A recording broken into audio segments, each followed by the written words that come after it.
Hello, नमस्कार, आदाब, सत श्री अकाल और सलाम अलैकुम। मैं हूं मोहम्मद अहमद काजमी, लेकर आया हूं आपका पसंदीदा कार्यक्रम आपके रूबरू। इस कार्यक्रम में हम आपको कुछ जानकार लोगों से मिलवाते हैं और खबरों पर चर्चा करते हैं ताकि कुछ गहराई से मालूमात हो सके। जो कुछ हम आप टेलीविजन और अखबारात से हासिल करते हैं वो इंफॉर्मेशन बहुत ही नामुकम्मल होती है, इनकम्प्लीट होती है। आज हम बात कर रहे हैं जनाब राम पुनियानी जी से, जो मुंबई में रहते हैं और वो जाने माने लेखक हैं, सामाजिक कार्यकर्ता हैं, इतिहास के जानकार हैं। वो अपने आप को इतिहासकार नहीं कहने देते, इसलिए मैंने भी थोड़ा सा एहतियात से काम लिया है। और आरएसएस के बारे में काफी अच्छी, मतलब काफी किताबें उन्होंने लिखी हैं।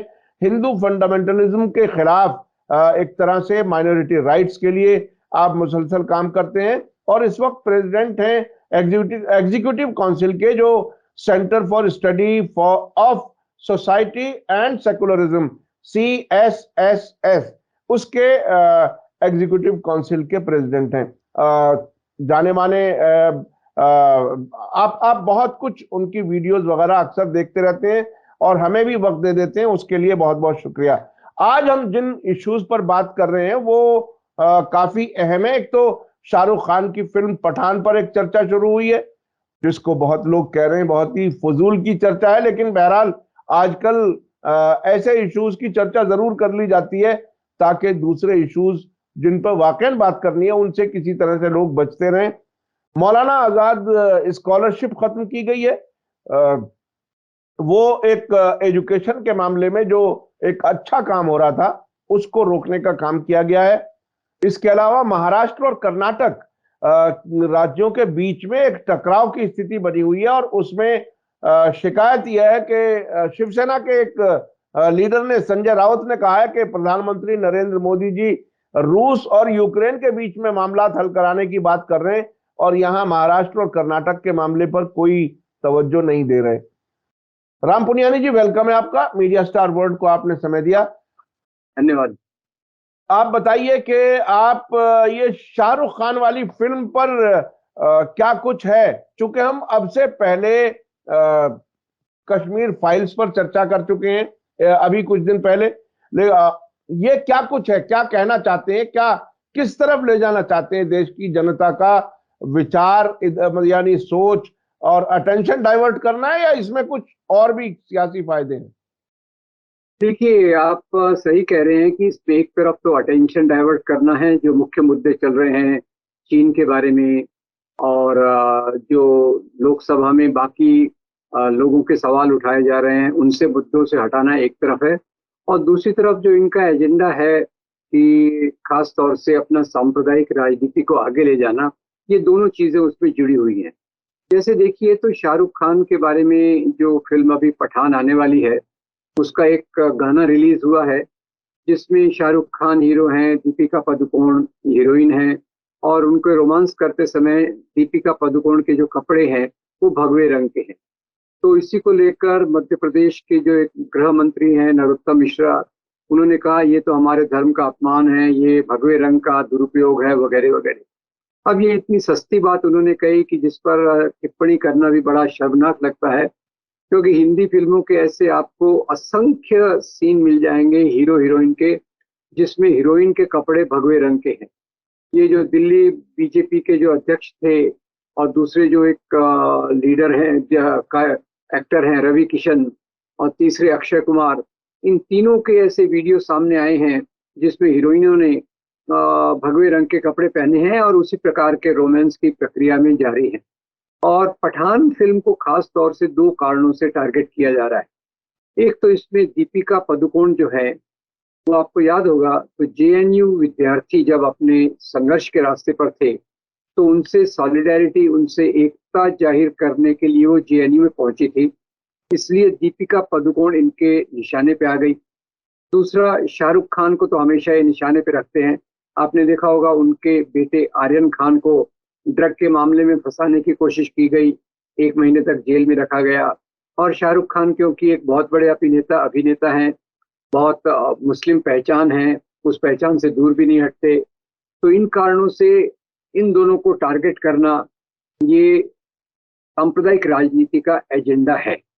खासतौर से दीपिका पादुकोण के बारे में भी ये जो नई बात उन्होंने जोड़ दी है, क्योंकि वो जेएनयू में गई थी। और ऐसे कई फिल्म कलाकार जो इनकी राजनीति की लाइन से अलग जाते हैं, जैसे आमिर खान को देखिए, तो उनकी फिल्म दंगल हो या उसके पहले जो फिल्म फना आई थी, उसको भी उन्होंने इसी प्रकार से बायकॉट करने की कोशिश की। तो ये एक उसका मुद्दा है। दूसरा इसी के साथ साथ जुड़ा हुआ मुद्दा जो है वो कि भाई अभी चीन के बारे में विवाद नहीं करना, चीन जो कर रहा है उसके बारे में चर्चा नहीं करना, वहां से भी लोगों का ध्यान हटाने के लिए मीडिया पर एक बहुत बड़ा अटैक, क्योंकि इनके पास मीडिया के साधन तो बहुत बड़े हैं और उसके माध्यम से लोगों का ध्यान हटाने के लिए पठान फिल्म के इस सीन को बार बार प्रचलित किया जा रहा है, प्रचारित किया जा रहा है और इस बात से किया जा रहा है। एक बात मैं यहाँ जोड़ना चाहता हूँ कि जहाँ रंग रंग में भगवे रंग को जैसे हिंदू धर्म से जोड़ा जा रहा है, हरे रंग को इस्लाम से जोड़ा जा रहा है। अब ये तो मुझे समझ में नहीं आता, क्योंकि जो भी रंग हैं सभी रंग खूबसूरत हैं और सभी रंग पूरी मानवता के हैं। अब आप देखिए ये फलों सब्जियों में भी एक मैंने बड़ा मजेदार देखा। कल मैं बाजार से गाजर लाया। अब गाजर नीचे से सैफरन है, ऊपर से हरी है, तो मैंने कहा इस गाजर को क्या कहूँ। तो इस प्रकार से जो भेदभाव समाज में किया जा रहा है भगवे कपड़ों का, दोनों रंग बहुत सुंदर हैं और दोनों रंग को लोग अपने अपने तरीके से इस्तेमाल करते हैं। जहां तक आप भगवे रंग को देखें, हरा रंग को देखें, तो दोनों रंग हमारे तिरंगे झंडे का भाग हैं। और तीसरा देखिए कि हरे रंग से जो शाहरुख खान ने हरा रंग पहना है और दीपिका ने भगवा रंग पहना है, तो एक तरफ से भगवा रंग तो इतने समर्पण का प्रतीक है, हरा रंग ये हमारी प्रकृति का प्रतीक है। किसानों का जो आंदोलन हुआ उसमें पूरे हरे रंग का ही उन्होंने इस्तेमाल किया। तो मैं समझता हूँ कि ये हमारी सोच को बहुत संकीर्ण दायरे में ले जाने की एक बहुत गलत कोशिश है, बहुत ही ओछा विषय है। पर सांप्रदायिक राजनीति को उससे क्या लेना देना, जहां भी वो समाज को बांट सके, लोगों के बीच में दूरियां पैदा कर सके और असली मुद्दों से ध्यान हटा सके, तीन चीजों में। और दूसरी बात देखिए कि इसमें कुछ मुस्लिम मौलाना संगठन भी जुड़ गए, तो उनकी सोच और इनकी सोच एक लेवल पे साथ साथ चलती है। कई मुस्लिम मौलाना संगठनों ने भी इसका विरोध किया। और तीसरा इसमें देखिए ये चीज ज्यादातर मध्य प्रदेश से शुरू हो रही है। ज्यादातर चीजें मध्य प्रदेश के गृह मंत्री हैं, मध्य प्रदेश के संगठन हैं जो फिल्मों को बायकॉट करने की बात कर रहे हैं। अभी देखिए मध्य प्रदेश में पिछली बार भी कांग्रेस चुनाव जीत कर आई, फिर उन्होंने ऑपरेशन कमल लगाकर आधे वो सिंधिया उधर चले गए और उन्होंने भाजपा की सरकार बना ली। वहाँ एंटी इनकम्बेंसी बहुत स्ट्रांग है, लोगों की हालत बहुत खराब है।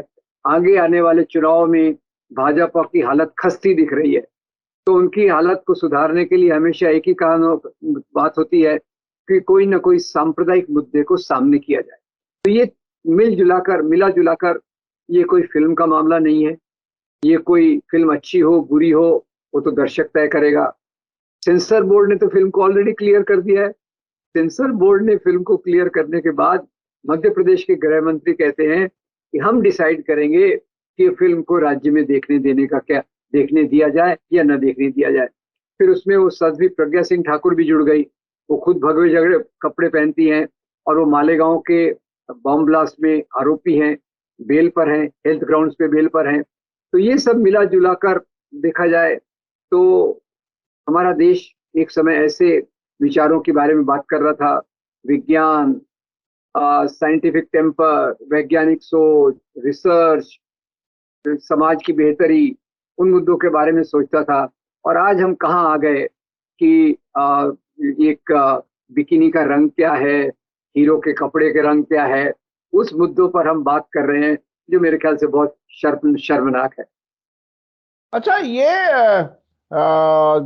फिल्मों को इस तरह से यानी एक फिल्म मुझे पसंद है मैं देखूंगा, सबको दिखाऊंगा, एक पसंद मुझे नहीं है तो किसी को नहीं देखने दूंगा, तो ये तो चॉइस की बात। और बीजेपी के जमाने के ही फिल्म सेंसर बोर्ड ने ये पास किया है।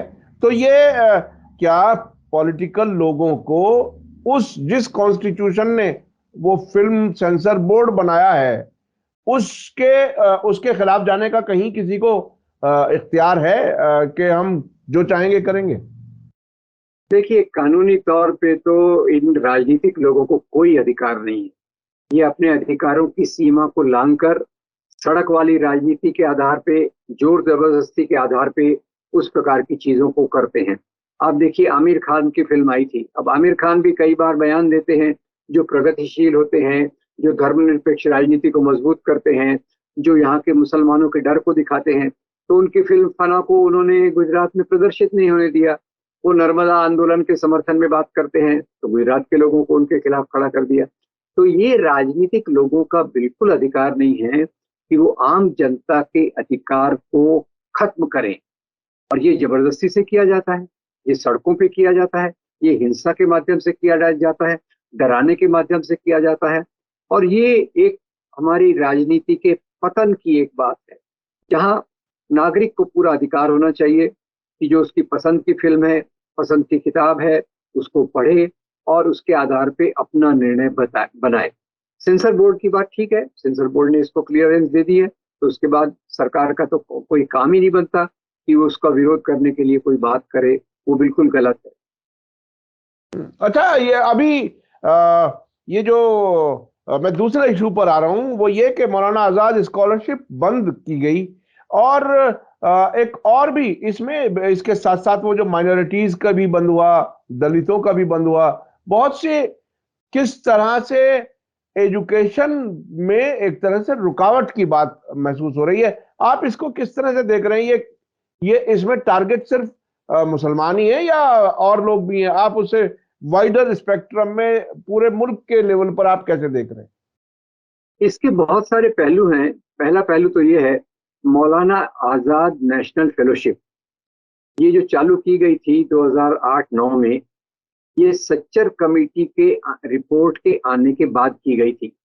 आपको याद होगा, सच्चर कमेटी ने बताया कि इस देश में सभी कम्युनिटीज में जो मुसलमान हैं वो विकास में पिछड़ते जा रहे हैं। और ये आर्थिक विकास हो, सामाजिक विकास हो, शैक्षणिक विकास हो, नौकरियों में उनकी जगह हो, उसमें पिछड़ते जा रहे हैं। तो उसमें यूपीए 1 था। तो यूपीए 1 में उन्होंने फैसला किया कि भाई, सरकार का तो कर्तव्य है कि सभी लोगों की भलाई देखे और उसके लिए एफर्मेटिव एक्शन, सकारात्मक पक्षपात करना हो, इक्वल अपॉर्चुनिटी, सबको बराबर का मौका देना हो। तो मुस्लिम्स के बीच में मौलाना आजाद नेशनल फेलोशिप चालू की गई, जो हायर एजुकेशन के लिए थी। और उसके पहले एक और चालू की गई थी, pre matric scholarship. Pre matric scholarship का भी यही अर्थ था कि जो मुसलमान लड़के लड़कियां नहीं जा पाते आगे, 9th-10th में उनको दी जाए, उसके पहले भी उसको दी जाती रही। तो इन दोनों फेलोशिप्स का और स्कॉलरशिप्स का मतलब ये था कि मुसलमानों में जो उस समय जो पिछड़ापन है, शैक्षणिक शैक्षणिक पिछड़ेपन के भी कारण है, कुछ कारण गरीबी के कारण है, कुछ कारण डर के कारण है। जो आतंक का माहौल, डर का माहौल सांप्रदायिक दंगों के माध्यम से उनके खिलाफ बनाया जाता है, उसके कारण है। जो मुस्लिम कम्युनिटी सीमित हो रही है, गेटोज में जा रही है, उसके कारण है। तो उसको प्रोत्साहित करने के लिए ये 2 स्कॉलरशिप चालू की गई थी। और ये भी आपको बता दूं कि मौलाना आजाद फेलोशिप जो है वो केवल मुसलमानों के लिए नहीं है, वो अल्पसंख्यकों के लिए है। उसमें सिख, जैन, बौद्ध, क्रिश्चियन ये भी आते हैं। पर जैसे आप जानते होंगे कि मुसलमान 14.2% हैं, सिख 2% के आसपास हैं, क्रिश्चियन 2.3 के आसपास हैं। तो ज्यादातर 1000 स्कॉलरशिप में 770 के करीब ये मुसलमान लड़के लड़कियों को मिल रही थी। और उसके कारण बहुत सारे इन नौजवान नवयुवतियों का बेनिफिट हो रहा था, हायर एजुकेशन ले रहे थे। और देखिए, यहाँ जहाँ तक दूसरी स्कॉलरशिप है, प्री मैट्रिक स्कॉलरशिप, जो चालू की गई थी, तो गुजरात में उस समय नरेंद्र मोदी जी ये मुख्यमंत्री थे। तो वो सुप्रीम कोर्ट तक गए और उन्होंने कहा ये जो स्कॉलरशिप है इसको हम स्वीकार नहीं करते, क्योंकि ये स्कॉलरशिप धर्म के आधार पे दी गई है, तो हम इस स्कॉलरशिप को नहीं लेंगे। तो इसका पैसा भी उन्होंने केंद्र सरकार को लौटा दिया गया, क्योंकि इससे फायदा मुसलमान लड़के लड़कियों को होना था, जो उनको स्वीकार्य नहीं है। तो ये दोनों चीजों के साथ साथ आपने तीसरा दलितों का भी मुद्दा उठाया। तो एक मुझे याद आता है कि अभी ये कदम स्मृति ईरानी ने उठाया है, ये फेलोशिप को बंद करने का। ये स्मृति ईरानी वही हैं जब हैदराबाद यूनिवर्सिटी में रोहित वेमुला और उनके साथी संघर्ष कर रहे थे अंबेडकर के मूल्यों के लिए, तो रोहित वेमुला की भी फेलोशिप बंद कर दी गई थी, जिसके कारण उसको आत्महत्या करनी पड़ी। तो आपकी बात बिल्कुल सही है। तीसरा ये देखिए कि अभी जो नई शिक्षा नीति आ रही है, नई शिक्षा नीति में ये एक जो समाज में दूरियां हैं अमीर और गरीब के बीच में, कि अमीरों के लिए, उच्च मध्यम वर्ग के लिए सभी सुविधाएं हैं, एजुकेशन महंगा होने वाला है, और जो ये गरीब लोग हैं या अल्पसंख्यक हैं वो उसको अफोर्ड नहीं कर पाएंगे, वो उतना महंगा शिक्षा प्राप्त नहीं कर सकते, तो वो शिक्षा के क्षेत्र से दूर होते जाएंगे। ये इसके पीछे एक और जो आने वाला खतरा है वो है। तीसरा, अब इसको राज्यसभा में मांग उठी है, कई एमपीज ने मांग रखी है कि भाई इस जो आपका फैसला है ये फेलोशिप बंद करने का, प्री मैट्रिक स्कॉलरशिप को केवल 9th 10th तक रिस्ट्रिक्ट करने का, इसको वापस लीजिए।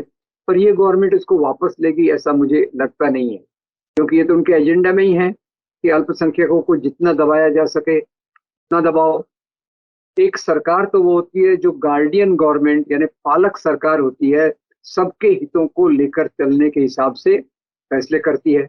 पर ये सरकार की नीतियां कुछ और है।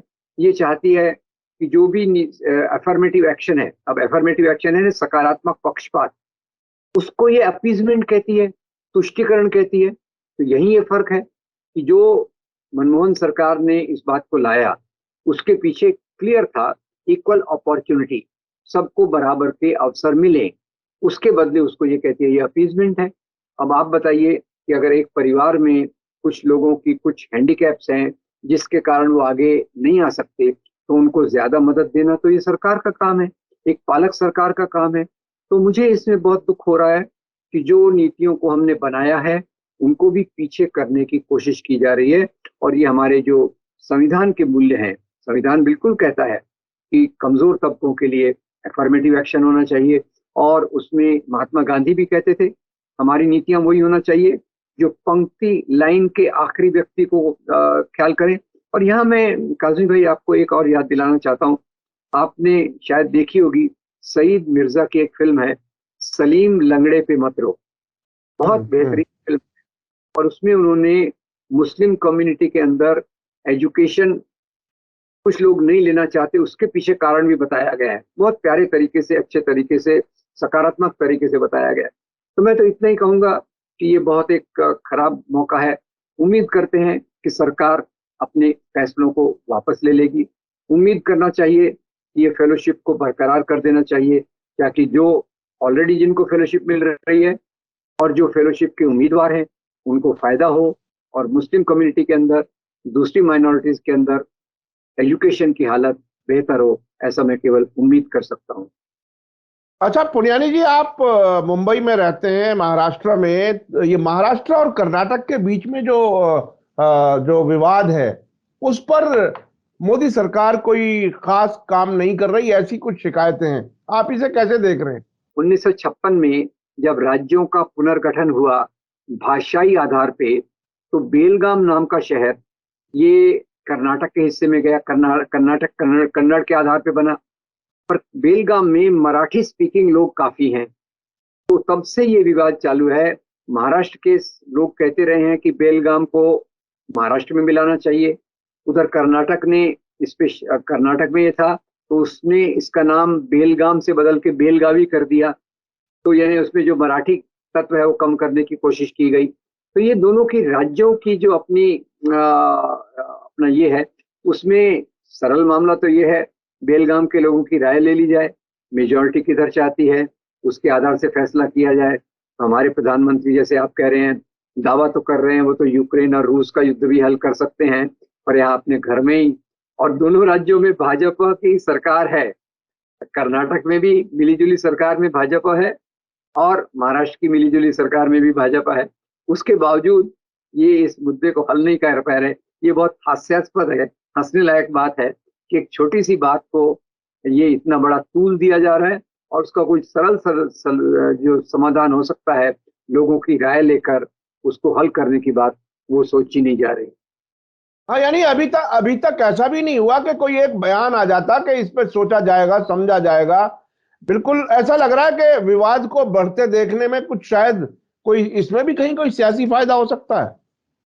अब वो पता नहीं, दोनों राज्यों की सरकार अपने इसको बरकरार रखना चाहती है, अपने बेस को बरकरार रखना चाहती है, जबकि मामला तो लोगों के बेहतरी का होना चाहिए कि लोगों की बेहतरी मराठी के महाराष्ट्र में आने की है या कन्नड़ के बेलगाम में रहने की है। ये लोगों के हिसाब से फैसला किया जाना चाहिए, पर यहाँ तो खैर ऐसी उम्मीद करके करना मुश्किल है।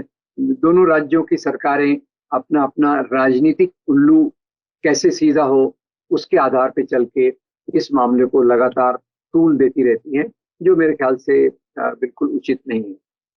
अच्छा, चलते चलते मैं आखिर में थोड़ा सा आपकी राय जानना चाहता हूं कि ये जो अभी इलेक्शन हुए उसके बाद में आप क्या महसूस कर रहे हैं? आने वाला वक्त कैसा होने वाला है?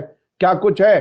चूंकि जीत भी है, हार भी है, दोनों किस्म की चीजें हैं, इसलिए कौन सी चीज को आप 2024 के लिए क्या कुछ रुख हो सकता है, मुख्तसर बता दीजिए। हालांकि इसके बारे में हमारी पहले बात नहीं हुई थी, लेकिन आप अब इलेक्शन का रिजल्ट आए हुए तकरीबन हफ्ता 10 दिन हो चुका और सरकारें भी बन गई, अब आपको क्या लगता है कहाँ खड़े हैं? देखिए, मुझे एक ऐसा लग रहा है कि देश का माहौल बदल रहा है। देश का माहौल बदल रहा है, खास तौर से एक तरफ से तो जो लोगों की गरीबी, भुखमरी, बेकारी, किसानों के सवालों के कारण एंटी इनकम्बेंसी वास्तव में ऊपर आएगा। और दूसरा, अभी तक लोगों को उम्मीद नहीं थी कि कोई ऐसा एक अल्टरनेटिव पॉलिटिकल आएगा जो भाजपा को टक्कर दे सकेगा, जो मोदी को टक्कर दे सकेगा। पर जब से भारत जोड़ो यात्रा शुरू हुई है और उसको जिस प्रकार से रिस्पांस मिल रहा है, मुझे लग रहा है कि अभी लोगों में एक उम्मीद जागी है। भले ही गुजरात में कांग्रेस का प्रदर्शन अच्छा नहीं रहा, उसके बहुत सारे कारण हैं। उन्होंने पूरी ताकत नहीं लगाई। गुजरात में जो बूथ पे जहां मुस्लिम मेजॉरिटी एरिया थे, वहां मशीनों को स्लो कर दिया गया, ईवीएम मशीनों का भी खेल हुआ। वहां बीजेपी ने बहुत जोर लगाया, बहुत पैसा लगाया, बहुत कार्यकर्ता झोंके, तो वो एक कारण हो सकता है। जबकि हिमाचल में क्लियर कट ये आ गया कि लोगों की जो तकलीफ है, उस तकलीफ के आधार पे उन्होंने वोट दिया और जो रूलिंग गवर्नमेंट है उसको सत्ता से हटा दिया।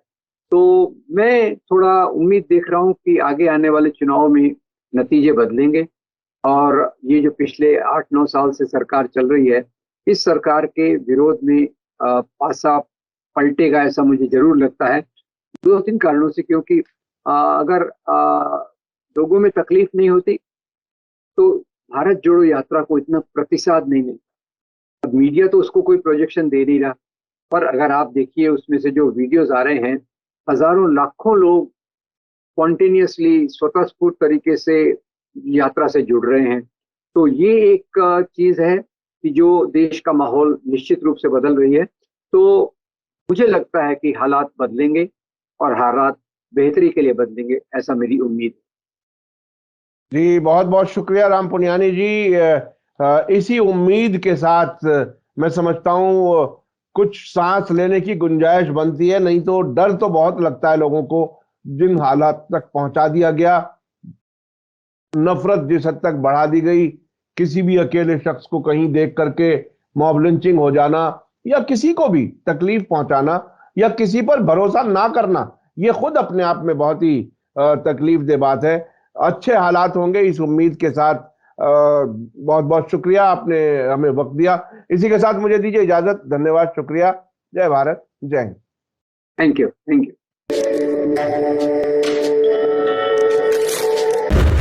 मीडिया स्टार वर्ल्ड के और वीडियो देखने के लिए हमारे चैनल को सब्सक्राइब करें और सीधे नोटिफिकेशन पाने के लिए बेल आइकन दबाएं।